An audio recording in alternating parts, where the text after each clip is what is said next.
ओम नमो विष्णवे नमः। अर्थमूलम कार्यम अर्थात धन हेच प्रत्येक कार्याचं मूळ आहे. जीवन जगण्यासाठी, जीवन सुखी होण्यासाठी पैशांची नितांत आवश्यकता असते.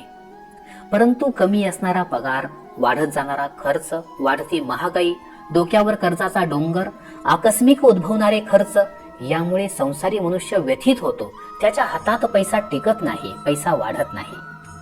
अशा वेळी संसारी माणसानं एकादशी तिथीला भगवान श्रीहरी श्री विष्णूंची ही साधना, ही उपासना नक्की करून पाहायला हवी. कोणताही संसारी मनुष्य अगदी साध्या सोप्या पद्धतीनं ही साधना करू शकतो. या साधनेचं फळ इतकं प्रचंड आहे की ही साधना केल्यानंतर 7च दिवसात माता लक्ष्मीचा वरद हस्त त्या व्यक्तीवर आणि ती व्यक्ती ज्या वास्तूमध्ये राहते त्या वास्तूवरती दिसू लागतो. धनप्राप्तीचे वेगवेगळे स्रोत निर्माण होतात. वेगवेगळ्या मार्गांनी पैसा, धन त्या व्यक्तीकडे आणि त्या वास्तूकडे खेचलं जाऊ लागतं. घरात धन, वैभव, ऐश्वर्य निर्माण होऊ लागतं. ही साधना नक्की कशी करावी हे जाणून घेण्यापूर्वी लक्षात घ्या, 8 डिसेंबर आणि 9 डिसेंबर या दोन्ही दिवशी कार्तिक महिन्यातील कृष्ण पक्षातील एकादशी अर्थात उत्पत्ती एकादशी आलेली आहे. वर्षभरातील कोणत्याही एकादशीला तुम्ही हा उपाय करू शकता. कोणत्याही एकादशीला, एकादशी पासून प्रारंभ करून फक्त 7 दिवस ही उपासना करायची आहे, ही साधना करायची आहे आणि त्याचा जो रिझल्ट असणार आहे तो तुम्हाला वर्षभर आनंदी ठेवील, धन श्रीमंत बनवेल. तर 8 आणि 9 डिसेंबर 2023 शुक्रवार आणि शनिवारचा दिवस आहे. कार्तिक महिन्यातील कृष्ण पक्षातील उत्पत्ती किंवा उत्पन्ना या नावाची ही एकादशी आहे. तर कोणत्याही दिवसापासून 8 तारखेला करा किंवा 9 तारखेला करा, शुक्रवारी करा किंवा शनिवारी करा, कोणत्याही दिवसापासून या उपासनेची सुरुवात, या उपासनेस प्रारंभ आपल्याला करता येतो. आता उपासना नक्की कशी करावी हे जाणून घेण्यापूर्वी नम्र विनंती आहे, कृपया व्हिडिओला लाईक नक्की करा. तुम्ही व्हिडिओला लाईक केल्यानं आमचं आत्मबल वाढतं, प्रोत्साहन आम्हाला मिळतं की अशाच प्रकारचे शास्त्रोक्त, शास्त्रीय माहिती आपल्यापर्यंत आम्ही पोहोचवायला हवी. सोबतच कमेंटमध्ये ओम नमो नारायणा नक्की लिहा. भगवान श्रीहरी श्री विष्णूंना प्रसन्न करवणारी ही साधना करण्यासाठी आपल्याला तुळशीची काही पानं आवश्यक आहेत. ही पानं अर्थातच एकादशीच्या दिवशी तोडली जात नाहीत.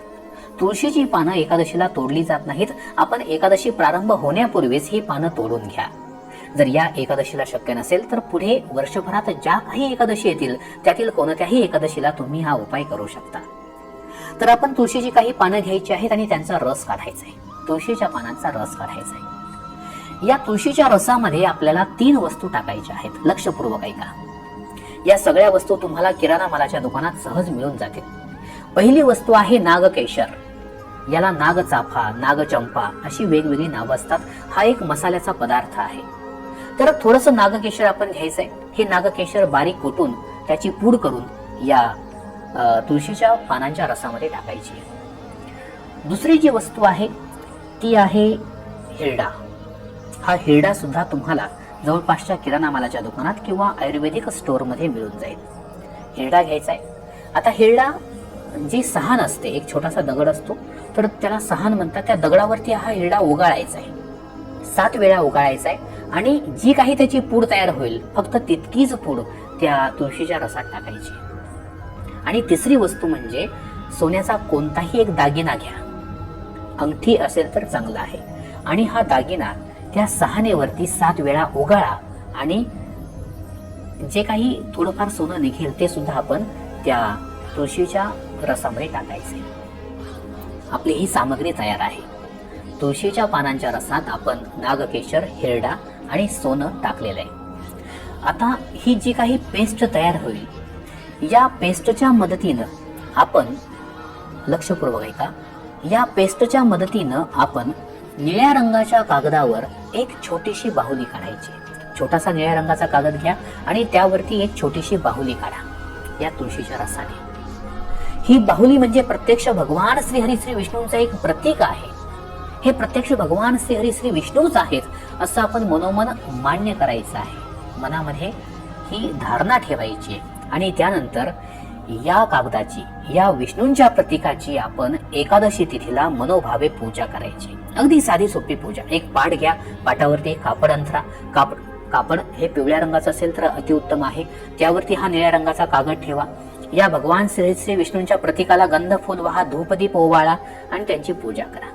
नैवेद्य स्वरूपात गोडधोड काहीतरी अर्पण करा आणि एक तुळशीचं पान त्या नैवेद्यावरती पालथं घाला.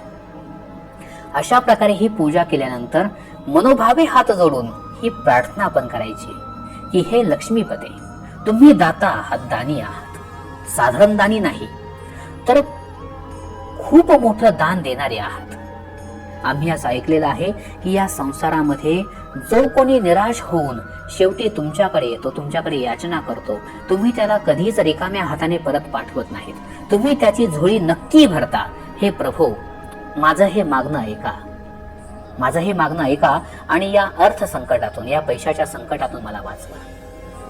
अशा प्रकारे हा खरं तर एक ऋग्वेदातला एक प्रभावी असा मंत्र आहे. त्याचं हे मराठी भाषांतर मी तुम्हाला सांगितलं.